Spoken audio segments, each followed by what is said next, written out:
1, 2, 3, come on!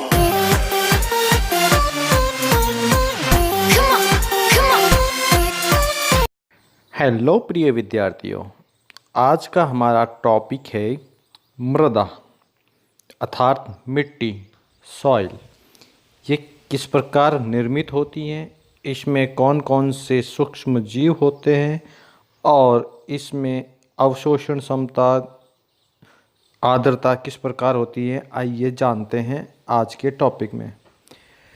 मृदा जीवन से भरपूर होती है। मृदा में बहुत सारे सूक्ष्म जीव रहते हैं।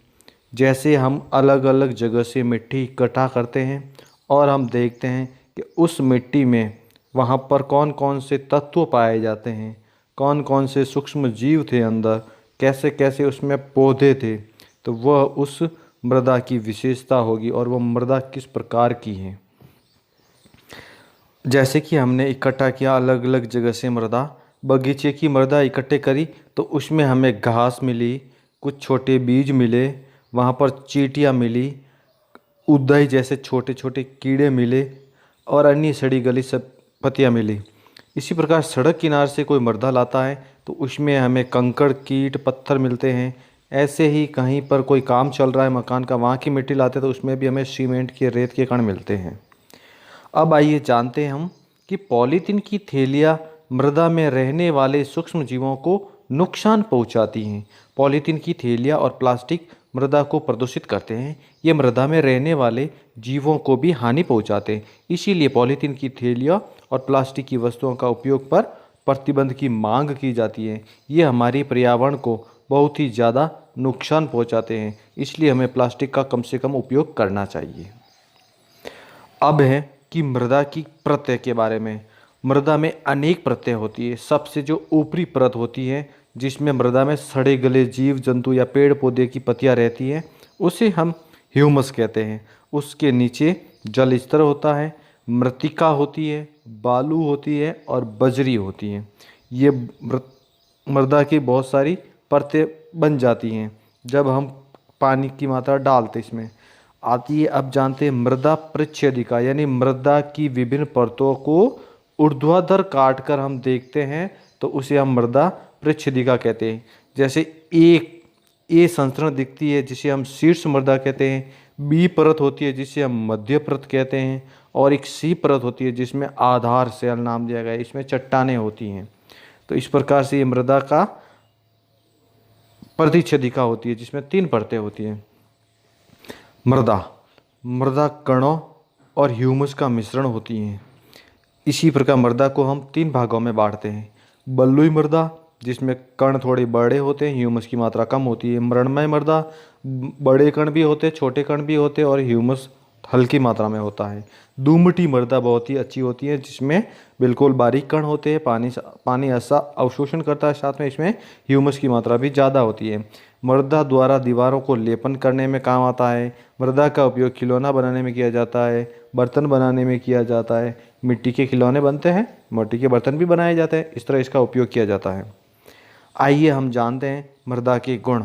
मृदा पानी को सोखती है, तो हम मृदा एक बड़ी सी तगारी लेते हैं, उसके अंदर हम बोतल से पानी डालते हैं तो हम देखते हैं कि पानी की क्षमता तक वो पानी सोख लेती है मृदा और पूरी बोतल खाली हो जाती है। इस प्रकार हम जानते हैं कि मृदा के अंदर पानी डालेंगे तो वो पानी को भी सोख लेगी, क्योंकि मृदा में नमी पाई जाती है। तो इसी कारण वो नमी आ जाएगी, जब उसमें हमने पानी डाला वो पानी सोख लेती है। दूसरा गुण होता है कि मृदा में नमी होती है, अर्थात मृदा की थोड़ी सी मात्रा लेते हैं हम, उसको हम क्वथन नली में गर्म करते हैं, जैसा कि चित्र में दिया हुआ है। जब इसको क्वथन नली में गर्म करते हैं तो मिट्टी में से भाप बन बन के परख नली के ऊपरी सिरे में जाकर चिपक जाती है बूंदों के रूप में। तो इससे हमें पता चलता है कि मृदा में पानी होता है जो गर्म करने पर भाप बन के ऊपर जाकर बूंदों में बदल गया। मृदा द्वारा जल का अवशोषण, इसका भी एक क्रियाकलाप करके देख लेते हैं कि एक बीकर लिया, एक कीप लिया और उसके ऊपर फिल्टर पेपर लिया और फिल्टर पेपर में हमने रेत डाल दी।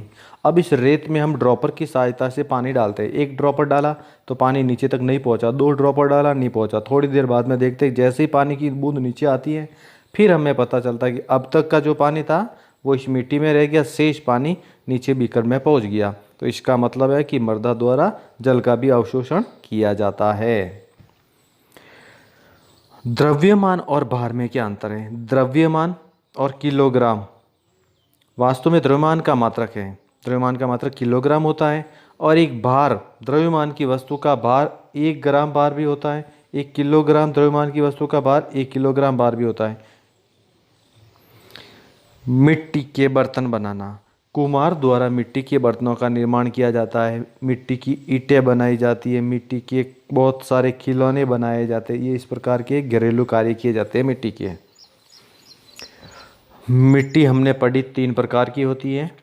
मृणमय मिट्टी, जिसमें गेहूँ अच्छी तरह से, अच्छी कपास, अच्छी फसल होती है। बलुई मिट्टी, जिसमें खरबूज, ककड़ी बोई जाती है। और एक होती है दोमटी मिट्टी, मृदा, जिसमें हम मूंग, मक्का बोते हैं। मृदा अपरदन क्या होता है, आइए जानते हैं। जल, पवन अथवा बर्फ के द्वारा मृदा की ऊपर की परत का हटना अपरदन कहलाता है। पादप की जड़ें मृदा को मजबूती से बांधे रखती हैं, अतः पादप की अनुपस्थिति में मृदा ढीली हो जाती है और पवन और जल के द्वारा वो एक स्थान से दूसरे स्थान चली जाती है और वो बंजर हो जाती है। इसे हम मृदा अपरदन कहते हैं। आइए इस अध्याय में हमने क्या क्या सीखा, अब पढ़ लेते हैं। हमने जाना कि मृदा पृथ्वी पर जीवन के लिए महत्वपूर्ण है, क्योंकि हमें भोजन मिलता है इनसे, पेड़ पौधे उगते हैं। किसी स्थान की मृदा प्रतिच्छेदिका वहाँ की मृदा की विभिन्न परतों की परिच्छेद होती हैं। इसमें बहुत सारी परतें होती हैं। हमने 3 परतें पढ़ी थी, शीर्ष, मध्य और आधारी शैल। मृदा विभिन्न प्रकार की होती हैं, 3 प्रकार की पढ़ चुके हैं। मृणमय मृदा, दोमटी मृदा, बलुई मृदा। विभिन्न प्रकार की मृदा में जल की अंतःस्रवण दर यानी सोखने की क्षमता अलग अलग होती है। बलुई मिट्टी अलग पानी सोखेगी, दोमटी अलग क्षमता तक पानी सोखती है, इसी प्रकार मृणमय अलग क्षमता तक पानी सोखती है। यह दर बलुई मृदा में सबसे अधिक है और मृणमय मृदा में सबसे कम होती है, अतः मृणमय मृदा को हम चिकनी मिट्टी भी कहते हैं। इस प्रकार से हमने आज के अध्याय में जाना और जानते हैं कि विभिन्न प्रकार की फसलों को उगाने के लिए विभिन्न प्रकार की मृदा उपलब्ध होती हैं, जैसे चिकनी मिट्टी यानी मृत्तिका और दोमट मृदा गेहूँ और चना और धान के लिए अच्छी होती हैं। कपास के लिए बलुई दोमटी मृदा का मिक्स होती है, वहाँ पर कपास अच्छी होती है। मृदा अपने से जल को रोके रखती है और मृदा में आर्द्रता और नमी रहती है। मृदा को जल को रोके रखने की क्षमता ही उसकी जल धारण क्षमता कहलाती है। मृत्तिका यानी चिकनी मिट्टी का उपयोग हम घरों में करते हैं। चिकनी मिट्टी का उपयोग बर्तन बनाने में, खिलौने बनाने में, मूर्तियाँ बनाने में, दीवारों को लेपन करने में, जो आंगन होता है उसको लेपने में इस मिट्टी का उपयोग किया जाता है।